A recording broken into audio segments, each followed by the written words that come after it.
কালকে Tamim ইকবালকে 22 minute CPR দেওয়া হয়েছিল। এই সিপিআর কিভাবে দেয় এবং কেন দেয় এটা আমাদের সবার শেখা উচিত, কারণ যে কোনো সময় আমাদের আশেপাশে যে কেউ হার্ট অ্যাটাকে আক্রান্ত হতে পারেন।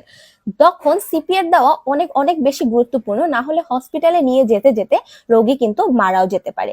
তাই আসুন শিখি কেন সিপিআর দেওয়া হয়। যদি দেখেন আপনার কোনো রোগী আশেপাশে জ্ঞান হারিয়ে ফেলেছে, 2 যদি সে শ্বাস প্রশ্বাস নেওয়া বন্ধ করে দেয়, এবং 3 পালস রেট যদি তার একদমই কমে যায় অথবা তার পালস রেট বন্ধ হয়ে যায়, তাহলে আপনি অবশ্যই সিপিআর দেওয়ার চেষ্টা করবেন।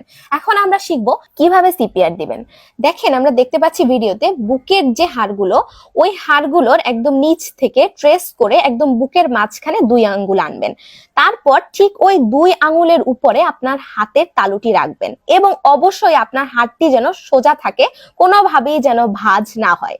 তারপর অন্য হাত একত্র করে ভিডিওতে আমরা যেমনটা দেখতে পাচ্ছি ঠিক তেমনটা রেখে তারপরে বুকে জোরে জোরে চাপ দেওয়া শুরু করবেন। মিনিটে যেন 100 থেকে 120 বার হয়, এর কম বেশি যেন না হয়, একটু ঘড়ি চেক করবেন এবং 4 থেকে 5 ইঞ্চি যেন ভিতরে যায় এরকম ভাবে চাপ দেওয়া শুরু করবেন। তাহলে আপনার রোগী কিছুটা স্বস্তি পাবে।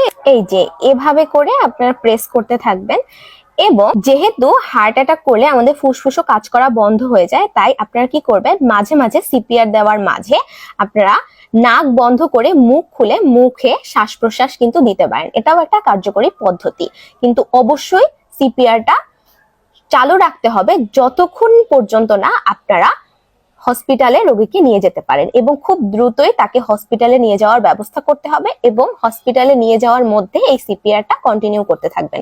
যদি কন্টিনিউ না করেন তাহলে রোগী মারা যাওয়ার সম্ভাবনা রয়েছে। আর আপনি যদি টায়ার্ড হয়ে যান তাহলে একজনকে বলবেন যে আপনি এসে কন্টিনিউ করুন, এবং অন্যকেও এভাবেই করে কন্টিনিউ করাবেন যাতে রোগী কোনোভাবেই মারা না যায় হসপিটালে নিয়ে যাওয়ার আগে।